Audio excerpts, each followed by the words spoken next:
السلام علیکم. Programme views on line کے ساتھ میں ہوں ڈاکٹر حسن رانا. قادیانیت اس وقت تاریخ کے بدترین زوال کا شکار ہے. جہاں قادیانیوں کی اسلام، مسلمانوں اور پاکستان کے خلاف سازشیں ناکام ہوتی جا رہی ہیں، وہیں ہم یہ دیکھ رہے ہیں کہ پوری دنیا سے تیزی سے قادیانی اسلام قبول کر رہے ہیں، اور ان اسلام قبول کرنے والوں میں بڑی تعداد نوجوان نسل کی ہے. آج بھی ہمارے پروگرام میں ایک ایسی ہی خوش نصیب شخصیت موجود ہیں جن کا نام ہے طوبیٰ رحمان. انہوں نے بھی قادیانیت کو چھوڑ کر اسلام قبول کیا، اور یہاں میں آپ کو بتاتا چلوں کہ یہ لاہور میں پہلے قادیانی جماعت کی ایک عہدے دار بھی تھیں. آئیے جانتے ہیں ان سے کہ انہوں نے اسلام کیوں قبول کیا، کب قبول کیا، اور ان کے اسلام قبول کرنے کی بنیادی کیا وجوہات تھیں. طوبیٰ، سب سے پہلے ہم آپ کو اسلام قبول کرنے پر مبارکباد پیش کرتے ہیں. آپ کو بہت مبارک ہو. اچھا، سب سے پہلے آپ اپنا انٹروڈکشن کروا دیں کہ آپ کا تعلق کہاں سے ہے اور آپ کی اب موجودہ مصروفیت کیا ہے. جی، میرا تعلق لاہور سے ہے اور آج کل میں مدرسے میں بطور ٹیچر کام کر رہی ہوں. اس سے پہلے میں نے وہاں پہ 2 سال کا دینیات کا کورس مکمل کیا الحمدللہ. الحمدللہ. اچھا، اس کے علاوہ دنیاوی تعلیم بھی حاصل کی اس سے پہلے آپ نے؟ جی، میں نے BA کمپلیٹ کیا تھا اور فائن آرٹس کے ساتھ کیا تھا. اس کے بعد یونیورسٹی بھی کنٹینیو کی تھی، لیکن پھر مجھے وہ مناسب نہیں لگی تھی تو میں نے چھوڑ دیا تھا، وہ ڈگری چھوڑ دی تھی اپنی. صحیح. اچھا، کیا آپ پیدائشی قادیانی تھیں اور آپ کے خاندان میں قادیانیت کس طرح اور کب آئی؟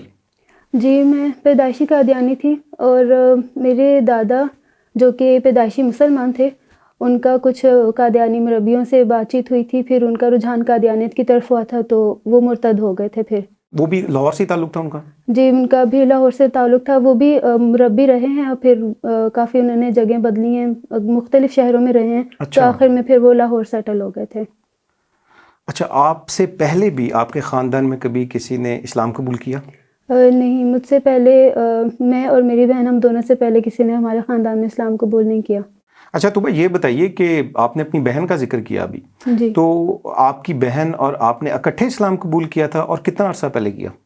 ہاں جی، ہم دونوں نے تقریباً 5-6 سال پہلے اسلام قبول کیا تھا مخفی طور پہ، اور اکٹھے الحمدللہ قبول کیا تھا اسلام.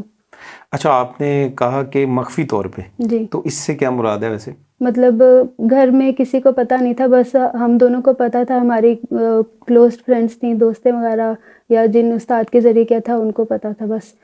اچھا، آپ نے اسلام جو تھا اس کو چھپا کے رکھا آپ نے؟ ہاں جی. اچھا، اب یہ بتائیے کہ اسلام قبول کرنے کی اور قادیانیت کو چھوڑنے کی بنیادی وجوہات کیا تھیں؟ جی، اصل میں میری بہن جو تھی اس کے شروع سے ذہن میں یہ بات تھی. ہمارا ربوہ میں ہم نے تربیتی کلاس لی تھی دونوں نے اکٹھے، 15 دن کی تقریباً تھی. اس چیز نے اسے کافی موٹیویٹ کیا کہ میں قادیانیت کے دعویٰ دے سکتی ہوں لوگوں کو جا کر. پھر اس نے اپنی ایک دوست کو، ہماری کلاس میٹ تھی، اس کو دیا تھا، اس کو بتایا تھا کہ ہم نے یہ چیز پڑھی ہے وہاں جا کے. تو اس نے پھر آپ ہی کو شیئر کیے تھے کچھ پوائنٹس مرزا قادیانی کے بارے میں، جو اس کے جھوٹے دعوے تھے اور سب جھوٹ تھا، غلط الفاظ تھے صحابہ کو لے کر اور حضرت عیسیٰ علیہ السلام کو لے کر اور نبی پاک صلی اللہ علیہ وسلم کو لے کر. تو پھر اس چیز نے پھر ہماری آنکھیں کھولی تھی. آپ ہی نے وہ چیزیں ساری پڑھی تھی خود بھی، اور مزید اس کے بارے میں ریسرچ کی تھی. وہ سارے حوالے پھر اس نے مجھ سے بھی شیئر کیے تھے، میں نے خود بھی سرچ کیا تھا اور دعا بھی کی تھی. تو مرزا غلام احمد قادیانی کے کردار اور سب وہ باتیں جو زیب نہیں دیتی، کسی مومن کو بھی زیب نہیں دیتی، مسلمان کو بھی زیب نہیں دیتی، وہ اس نے کی تھی. تو یہ چیز نے مجھے کافی ڈسٹرب کیا تھا کہ ایک بندہ جو مسیح مہدی وغیرہ ہونے کا دعویٰ کرتا ہے وہ اس طرح کی باتیں کیسے کر سکتا ہے. پھر میرے ذہن میں پہلے سے بھی یہ سوال تھا کہ قادیانیت سچا دین ہے واقعی میں کہ نہیں ہے. میں نے پھر دین اسلام کو خود پڑھنا شروع کیا تھا، جس میں بیسک میں نے احادیث کا کافی مطالعہ کیا تھا، خود نیٹ پہ پڑھنا. تو اس چیز نے مجھے کافی امپریس کیا تھا کہ یہ چیزیں میں خود کو مسلمان کہہ رہی تھی بچپن سے، اور میں نے یہ چیزیں اتنے عرصہ پڑھی نہیں ہیں. تو یہ کیسے ہو سکتا ہے کہ ہمیں یہ خود کو مسلمان کہہ رہے ہیں اور ہمیں یہ چیزیں نہیں ہم تک پہنچائی جا رہی. تو انہوں نے کافی مجھے موٹیویٹ کیا تھا اور ابھارا تھا، میری رغبت دلائی تھی کہ میں اسلام قبول کر لوں. اچھا، اسلام جب آپ نے قبول کیا تو اس کے بعد آپ کی فیملی کا اور یا قادیانی جماعت کا کیا رد عمل تھا؟ کسی نے بھی کوئی ری ایکشن نہیں کیا. میرا بس مطلب بابا نے کوئی جواب نہیں دیا، بات نہیں کی ہم سے. بس میرے چھوٹے بھائی کو تھا، وہ کافی ڈس اپوائنٹ ہوا تھا، اور اس نے کہا تھا کہ کیونکہ ہماری اچھی بانڈنگ تھی شروع سے ہی، تو اس نے اپنی ڈس اپوائنٹمنٹ شیئر کی تھی کہ آپ لوگوں کو ایسے نہیں کرنا چاہیے تھا، اور پریشان بھی ہوا تھا کہ اب آپ لوگ کہاں جائیں گی، کہاں رہیں گی، اور کیا ہوگا، آپ لوگوں کو بتانا چاہیے تھا بابا کو، اور اس طرح سے. تو آپ اسلام قبول کرنے کے بعد جب آپ نے کچھ عرصہ، تو آپ نے جیسے پہلے بتایا کہ آپ نے چھپا کے رکھا اسلام قبول کرنے کو، اور پھر جب آپ نے اعلان کیا تو یہ اس کے بعد کوئی ریئیکشن آیا پھر؟ ہاں جی، یہ اس کے بعد تھا، کیونکہ پہلے تو بھائی کو بھی نہیں پتا تھا، حالانکہ ہمارے اس سے کافی اچھا انڈرسٹینڈنگ ہماری رہی تھی، لیکن ہمیں یہ تھا کہ بچہ ہے اس طرح سے دین میں انوالو نہیں ہے تو سمجھے گا نہیں ہماری بات کو. تو پھر جب اس کو پتہ لگا تھا تو وہ ہمارے لیول پہ رہ کے اس چیز سمجھ نہیں پا رہا تھا، تو ہم نے اس کو جب بتایا تھا تو اس کا اس طرح سے ریئیکشن تھا. پھر تو آپ نے اپنے بھائی کو تبلیغ کی اسلام کی؟ ہم نے اسے کہا تھا، لیکن وہی اللہ تعالیٰ جسے ہدایت دے دیں وہ ہدایت پاتا ہے. ہم نے زیادہ پھر زبردستی نہیں کی کہ مناسب نہیں لگتا. ہم اسے کہتے بھی ہیں، ابھی کبھی کبھار بات کر لیتے ہیں، لیکن وہ یہ کہتے ہیں کہ مجھے ان چیزوں سے دور رکھا کرو، میں ان میں نہیں پڑھنا چاہتا ابھی. اچھا، مجھے یہ بتائیے کہ آپ جب قادیانی تھیں تو کیا آپ کے پاس قادیانی جماعت کا کوئی عہدہ بھی تھا؟ جی، جب میں قادیانی تھی تو میں تجنید کے عہدے پر فائز رہی ہوں لاہور میں ہی؟ ہاں جی. اور یہ تجنید کا جو عہدہ تھا اس میں آپ کیا کام کرتی تھیں؟ اس میں یہ ہوتا ہے کہ تجنید کا عہدے میں یہ ہوتا ہے کہ کوئی بھی قادیانی جو کسی دوسرے حلقے سے، دوسرے علاقے سے یہاں پہ آپ کے حلقے میں شفٹ ہوتے ہیں تو آپ پھر اس کی ڈیٹیل لکھتے ہیں کہ کہاں سے شفٹ ہوئے ہیں، کتنے عرصہ پہلے ہوئے ہیں، اور کیا کس ٹائم میں ہوئے. تو پھر ان کا ریکارڈ رکھا جاتا ہے پاس کہ کتنے پرانے اس حلقے میں اور پہلے حلقے میں کتنے ٹائم سے رہے ہیں. صحیح، یعنی کوئی بھی قادیانی اگر کسی دوسرے شہر سے آتا ہے تو آپ کا یہ کام تھا کہ آپ اس کا ریکارڈ مینٹین کریں. ہاں جی. آپ کی فیملی کے اندر کوئی قادیانی جو ہیں وہ عہدیدار اور بھی ہیں، کوئی مربی یا پھر مبلغ ان کے؟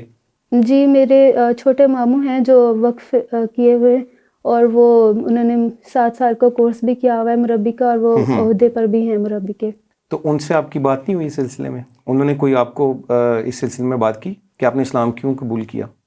نہیں، انہوں نے شروع میں ہمیں رابطہ کیا تھا، ہمیں پوچھا تھا کہ آپ لوگ کیسے ہیں، جسے بندہ طبیعت پوچھتا ہے، لیکن انہوں نے ڈیٹیل میں ہم سے بات نہیں کی، نہ ہی ہمیں مناسب لگا کہ ہم ان سے رابطہ جاری رکھیں، تو اس لیے ہم نے ان سے رابطہ نہیں رکھا پھر. صحیح. اچھا، انٹرویو سے پہلے، ابھی ریکارڈنگ سے پہلے آپ مجھے بتا رہی تھیں کہ آپ کے ایک چچا بھی ہیں جو کہ قادیانی ہیں، اور وہ ہم شاید نام تو نہ لے سکیں اس یونیورسٹی کا، لیکن ایک لاہور میں ایک بڑی یونیورسٹی ہے، وہاں پہ وہ پڑھا رہے ہیں. کون سا سبجیکٹ پڑھا رہے ہیں؟ جی، وہ وہاں پہ انگلش پڑھا رہے ہیں، اور غالباً اب وائس پرنسپل ہیں وہاں پہ، اور کافی عرصہ سے پڑھا رہے ہیں، میرا خیال ہے شاید 20 سال سے یا شاید اس سے بھی زائد تقریباً. اچھا، تو اس یونیورسٹی والوں کو تو یہ میرے خیال ہے پتہ بھی نہیں ہوگا کہ یہ قادیانی ہے. جی، ممکن ہے کہ ان کو نہ پتہ ہو، نہیں تو پتہ ہوتا تو وہ بھی وہاں پہ کام نہ کر رہے ہوتے. اچھا، یہ ہم نے یہ دیکھا ہے کہ اکثر جب ہماری قادیانی جو یوتھ ہے اس سے جب ہماری بات چیت ہوتی ہے تو ہم نے یہ دیکھا کہ اکثر ہم جب ریفرنسز پیش کرتے ہیں، ان کے سامنے رکھتے ہیں مرزا غلام قادیانی کی جو نعوذ باللہ جو گستاخیاں ہیں یا کفریہ تحریریں ہیں، تو اکثر ہم نے یہ دیکھا کہ قادیانیوں نے وہ پڑھا ہی نہیں ہوتا.